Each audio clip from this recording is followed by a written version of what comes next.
ગૃહ રાજ્યમંત્રી શ્રી હર્ષ સંઘવીના હસ્તે સાઉથ વેસ્ટ ઝોન વિસ્તારમાં સમાવિષ્ટ વોર્ડ નંબર 22માં ડુમસ કેનાલ રોડ ખાતે સુરત મહાનગરપાલિકા દ્વારા ₹21.28 કરોડના ખર્ચે સાકારિત રોડ, સ્ટ્રીટ લાઇટ, સ્ટ્રોમ લાઇનના વિવિધ વિકાસ કામોનું લોકાર્પણ કરાયું હતું. આ પ્રસંગે ગૃહ રાજ્યમંત્રી શ્રીએ જણાવ્યું હતું કે ડુમસ દરિયા કિનારો હરવા ફરવા પ્રવાસન માટેનું લોકપ્રિય સ્થળ છે, ત્યારે રજાઓના દિવસોમાં ડુમસના મુખ્ય રસ્તા પર ટ્રાફિકની સમસ્યા સર્જાતી હતી, જેને દૂર કરવા માટે ઓએનજીસી બ્રિજથી સાયલેન્ટ ઝોન જંકશન સુધી નવો સુરત ડુમસ રોડ બનાવવામાં આવ્યો છે. શહેરીજનોને આ એક વધુ માર્ગ મળ્યો છે, જેના માધ્યમથી ટ્રાફિકના અવરોધ વિના સરળતાથી દરિયા કિનારે પહોંચી શકે છે. રાજ્ય સરકાર દરિયા કિનારાના વિકાસ અને સ્થાનિક લોકોને રોજગારી પૂરી પાડવા માટે સતત પ્રયત્નશીલ છે, એમ જણાવી તેમણે વધુમાં ઉમેર્યું કે સ્વચ્છ અને સુઘડ ટુરિસ્ટ પ્લેસ સહેલાણીઓને આકર્ષે છે, જેથી ડુમસના સ્થાનિક નાગરિકોએ સ્વચ્છતા જાળવી રાખવા માટે નાગરિક સમિતિની રચના કરવી જોઈએ અને દરિયા કિનારાને સ્વચ્છ રાખવા માટે પોતાનું યોગ્ય યોગદાન આપવું જોઈએ. સ્વચ્છ દરિયા કિનારાને કારણે પ્રવાસીઓની સંખ્યા વધશે, જેના કારણે સ્થાનિક લોકોને રોજગારીના અવસરો મળી રહેશે. ગૃહ રાજ્યમંત્રીશ્રીએ દેશના સૈનિકોને અભિનંદન પાઠવતા જણાવ્યું હતું કે ભારતના નિર્દોષ નાગરિકોનો જીવ લેનાર આતંકવાદીઓનો ખાત્મો કરવાની કામગીરી દેશની સેનાએ ઓપરેશન સિંદૂર દ્વારા સફળતાપૂર્વક પાર કરી છે. આપણી સેના વિશ્વની શ્રેષ્ઠ સેનાઓમાં સ્થાન ધરાવે છે. ઉપરાંત આજે ભારતની એર ડિફેન્સ સિસ્ટમની તાકાતનો દુનિયાને પરિચય થયો છે. દુનિયાભરમાં શક્તિશાળી બની છે. ઓપરેશન સિંદૂરની સફળતા બાદ દેશના ખૂણે ખૂણે તિરંગા યાત્રા યોજી વીર સૈનિકોને અપાઈ રહેલું સન્માન દેશની એકતા, દેશદાઝનું પ્રતિબિંબ છે.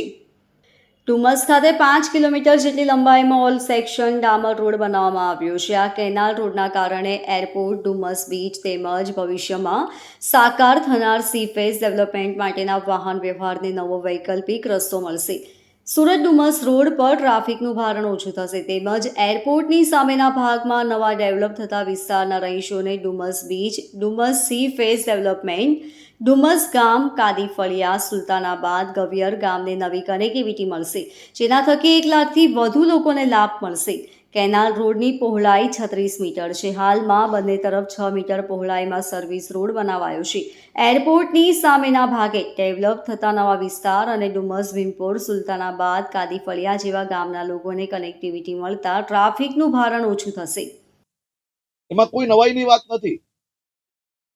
અમારું કામ છે કે સમાજને સાથે રાખીને બદલાવ લાવવાનો છે, પરંતુ આ બદલાવ જો આપણે હંમેશા હોતા હે ચલતા હે ચલાવ્યા રાખશો તો ક્યારેય સ્વચ્છતા નહીં આવી શકે. આપણા સ્વચ્છતા કર્મીઓ જે રાત દિવસ કામ કરે છે, મહેનત કરે છે, તમે બધા ભણેલા ગણેલા લોકો છો,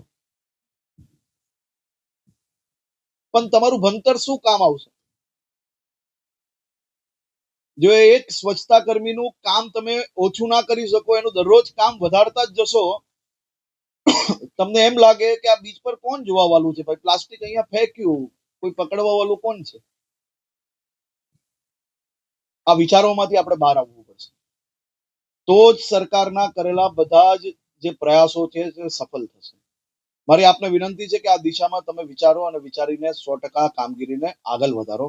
અને મને વિશ્વાસ છે કે સંદીપભાઈ અને કોર્પોરેટર શ્રીઓ સાથે મળીને જે રીતે પ્રયાસ કર્યો છે, અને મને એ બી વિશ્વાસ છે એ લોકો જે કામ પકડે છે પૂર્ણ કર્યા વગર છોડતા નથી, એટલે આ કામ બી એ લોકો પકડશે અને પૂર્ણ કરાવડાવશે. સુરત શહેરની મહાનગરપાલિકા અને પોલીસને બી હું અભિનંદન આપું છું, કારણ કે સુરત શહેરમાં લાખોની વસ્તી છે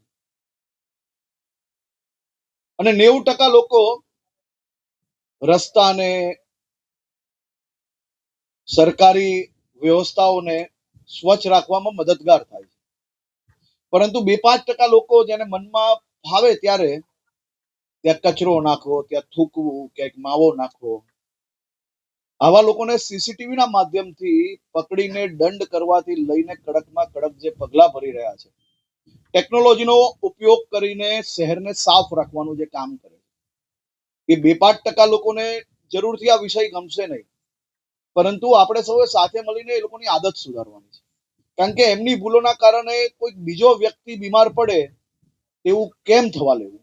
અને આ વ્યવસ્થાઓ બદલવા માટે સુરત મહાનગરપાલિકાની આખી ટીમ અને પોલીસની ટીમ સાથે મળીને જે કામ કરે છે તે બી હું ખાસ કરીને જિલ્લા વહીવટી તંત્રને ખૂબ ખૂબ અભિનંદન આપું છું. હું આજે આપણા સૌ નગરજનો વતી સુરત મહાનગરપાલિકા મેયરશ્રીને અમારા વોર્ડ વતી સંદીપભાઈને હું બેઉ જણ સાથે મળીને અમારા બધા નાગરિકો વતી તમને અભિનંદન આપીએ છીએ. તમારી આખી ટીમને અમારા અભિનંદન પહોંચાડજો. વિકાસમાં નંબર 1 આપણો વોર્ડ પહોંચી ગયો ભાઈ. વાહ ભાઈ વાહ. હા, ખૂબ સરસ. આપણું આખું સુરત હજી વધુ સ્વચ્છતાની જોડે, બ્યુટિફિકેશન જોડે, હમણાં હીરા માટે લોકો આવે છે, કપડા માટે લોકો આવે છે સુરત. આવનારા દિવસોમાં આપણી સ્વચ્છતા જોવા માટે હમણાં આવવા માંડ્યા છે.